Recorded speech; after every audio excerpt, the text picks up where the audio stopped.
今回はメルカリで買って革職人目線で診断してみたシリーズ第3回ということで、今回はグッチのキャンバスのトートバッグを分解して革職人目線で本物か偽物かを、診断していこうと思います。勉強させていただきます。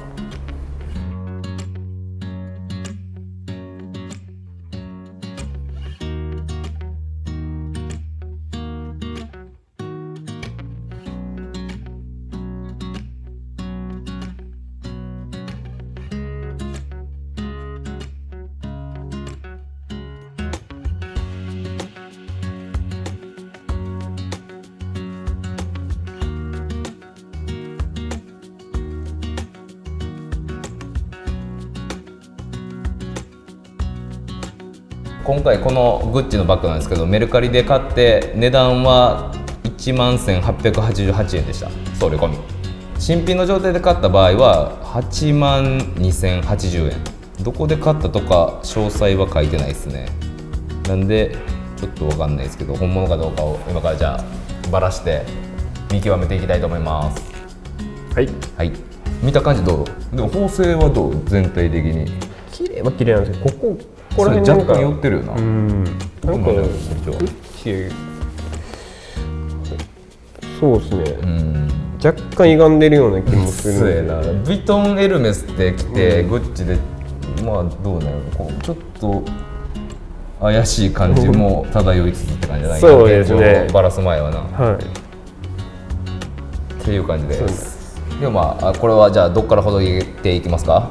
これ仕上げが口周りでもうまとめてるって感じなんで、ここから分解していくって感じですね。はい、でここ、ハンドル部分、継ぎ目がね、ハンドル部分、この口元のテープの継ぎ目がちょうどこのハンドルで隠れる位置にしてるっていう感じやな。はい、ここちょっとポイントやな。そうですね、まあほどいていきますか。じゃあ、こっち側合ってますわ、グッチのロゴ。こっちはどうですか？こっち合ってないな。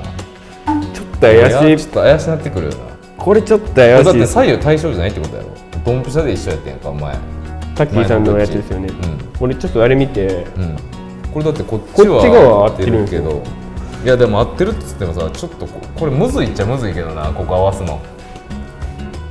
合わすのむずいけど、でも同じ柄の出方してないもんな、こことここ。こっちちょっと怪しいような気がするな。ちょっと今生地の感じ見てみたんですけど、ここの継ぎ目とこっちの逆側の継ぎ目が同じ柄してないんですよね。そこがちょっと怪しいんじゃないかなっていう感じですね。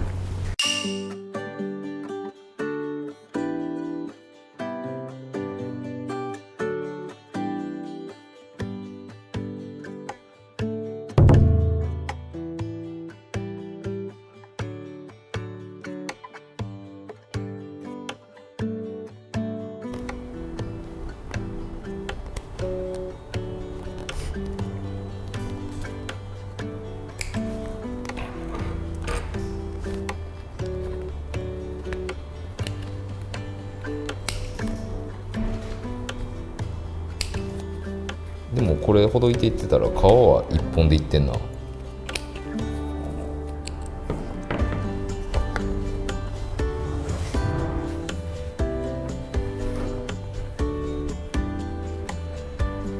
じゃあようやく口元の、革テープが取れました。これ革やね。革ですね。革で、ほんで継ぎ目の部分どうなってる？これ継ぎ目の部分、これ多分1ミリぐらいの厚さなんですけど、それじゃ皮すきできないんで、これ包丁でついてます。はい、ということですか。ちょっとドヤ顔感出ちゃったグッチこの生地の縦糸の茶色の糸があるんですけど、これが6本かどうかが重要な見分けが出るポイントなんですけど、このバッグは、6本です。6本です。6本です。地縫いどんな感じですか？ここ口元の地縫いは結構ピッチ広めで、重ねるところ、最後始まりと終わりのところの重ね部分はしっかりと目を拾ってるわけではないな。そうですね、若干ピッチアップない8目ぐらいいってるな結構。どういってます。34ぐらいでいいっちゃいいんだけど。じゃあ今からこの口元の地縫いをほどいていきます。これほどいたら表と裏が分かれるんで、一気に本物かどうかのジャッジができると思います。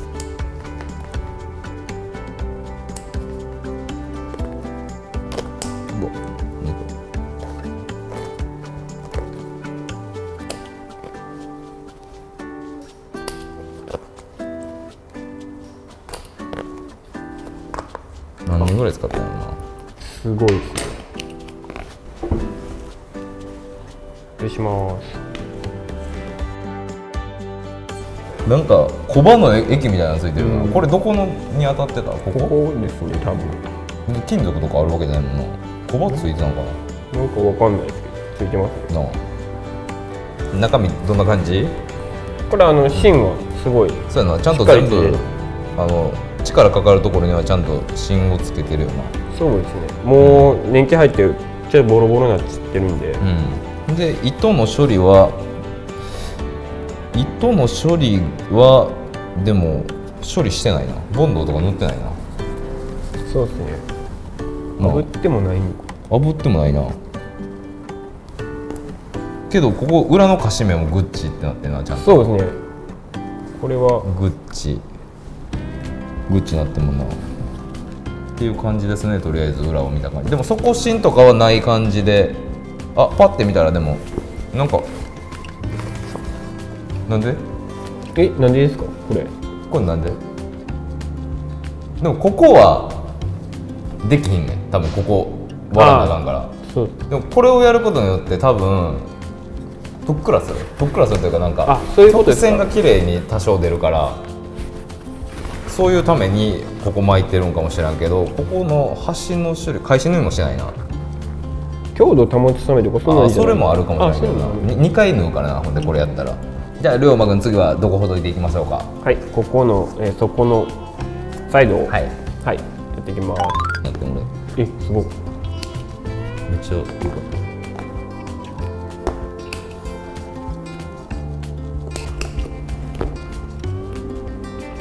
返し縫いしてないから楽やな。グログランテープがほどけ終わりました。ここ一応グログランテープと本縫いとで2回で縫ってるんですけど、めちゃくちゃ量産しまくるところとかやったらこれもうグログランテープ1回のステッチで留めるんですけど、そこはちゃんと2回縫ってしっかり留められてました。しかもこのグログランテープもちょっと厚めのいいやつを使ってそうな感じです。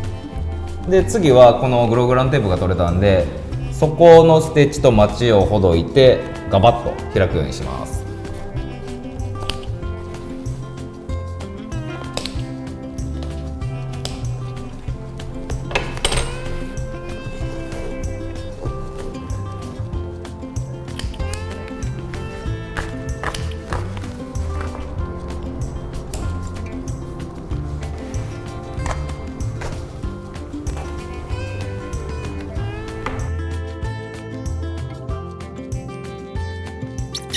ほどけ終わりましたけどどうですか？この力芯の分が、これ左右対称にしてる感じで、こっち、穴いらないんですけど、多分タガネを、なんか無駄に使いたくなかったのか、効率を重視して、ここ穴開いてないのにから別にいらんもんな。そうですね。けど穴開いてるからちょっと効率を考えたら作られてるのと、あとここバラして思ったのがマチの部分なんですけど、ここの上の方はボンドで縫い割りっていう縫ってから開くっていう作業をしてるんですけど、こっちボンド使ってないんでちょっと一手間省いてますね。で今からハンドルのカシメを外してからステッチをほどいてハンドル外していきます。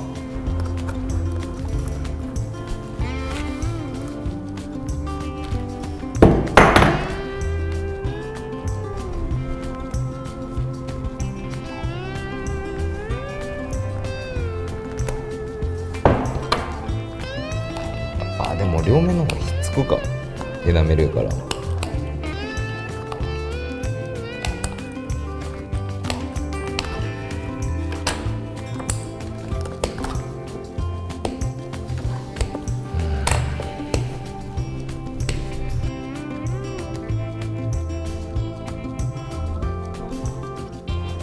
ハンドルが外れました。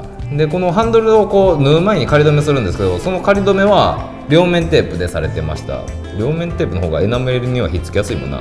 そうですね、仮止めなんでなあいいの、ボンドを使う場合もあるやろうけど、今回はまあ両面テープで1個やれてたのと、あと D カンがついてたんですけど、この D カンどうですか？これ前のやつに比べたらちょっとチープというか、前のやつに比べたらちょっと、前もグッチばらした時にのと比べたらちょっとチープな感じがしてるという。じゃあ今からハンドルを解体していきます。はい。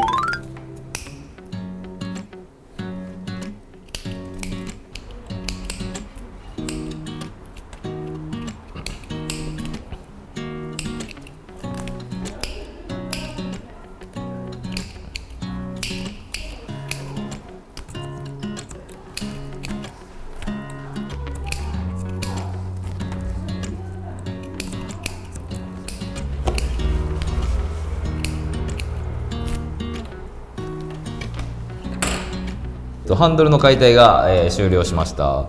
ステッチの感じはどうですか、両端？若干歪んでる部分がある。左右対称になってないけど、まあ使っててっていうパターンもまあありえるよな。そうですね。負荷がかかってとか。んで、芯材か。これなんなんやな、この謎の芯材。で逆側は普通の補強を使ってるな、これ。そうですね。じゃあハンドル解体終わったんで、次はハンドルの付け根の部分のこの皮を外していきます。はい。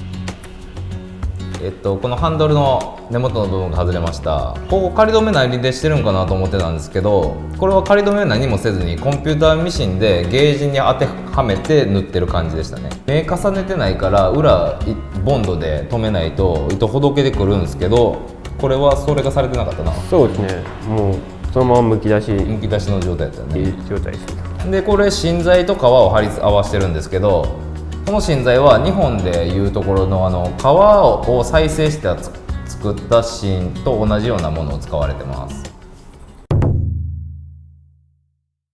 はい、本日、口ばらしていきましたけど、はい、どうでしたか？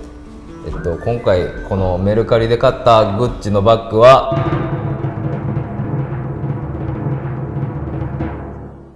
偽物でした。偽物でした。はい。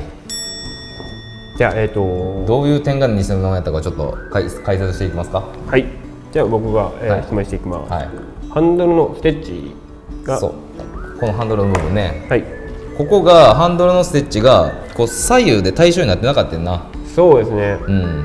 そこがちょっと均等になってないところがちょっと、本物のグッチやったらこれは検品では通さないなと。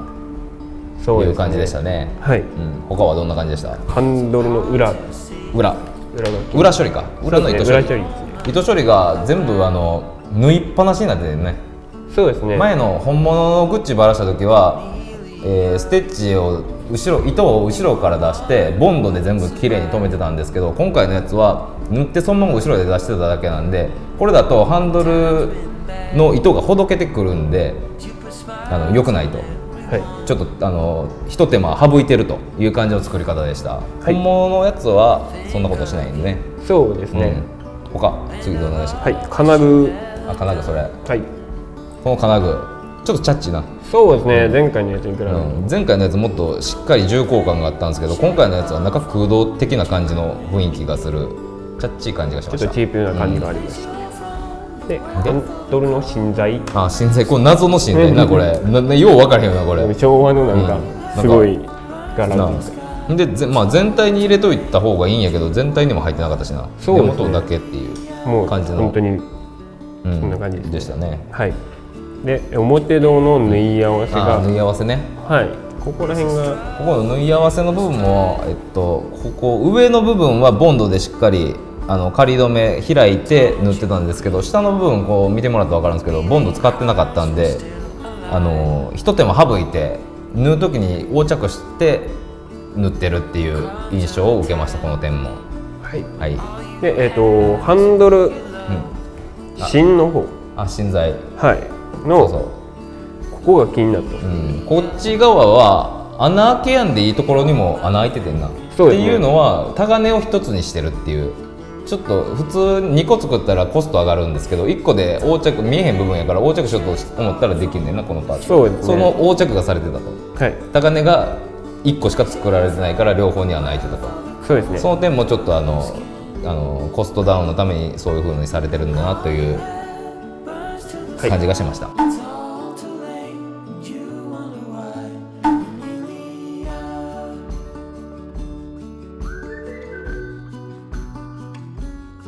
まあ以前グッチをバラしたのは本物だったんですけど、今回バラしてみて前の本物と比べてグッチの本物ならしないっていうことを各所にいろいろされてたんで、偽物という真贋鑑定結果に至りました。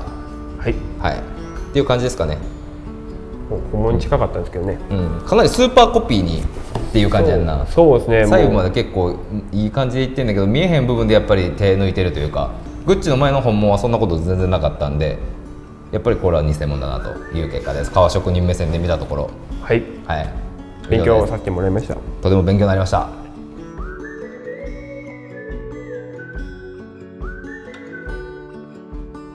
今回の今改めて文章を見直してるんですけど、やっぱり正規店で購入とかが書いてなくて、このメルカリで買う時に注意点として、以前のものはやっぱり正規店で購入とか百貨店のどこどこで購入っていうのを文章が入ってたんですけど、今回の部分はどこどこで購入したっていう部分が抜けてたんで、メルカリでそのブランド物のバッグを買う時はそういうところ注意した方がいいかなっていうふうに思いました。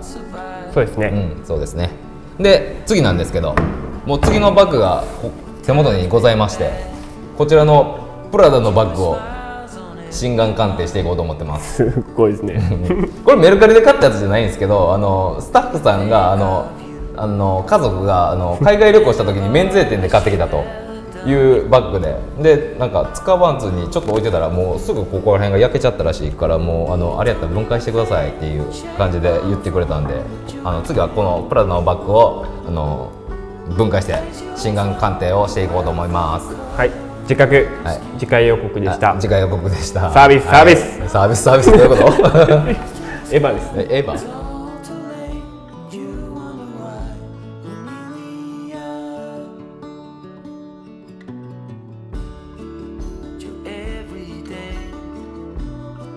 It's a struggle.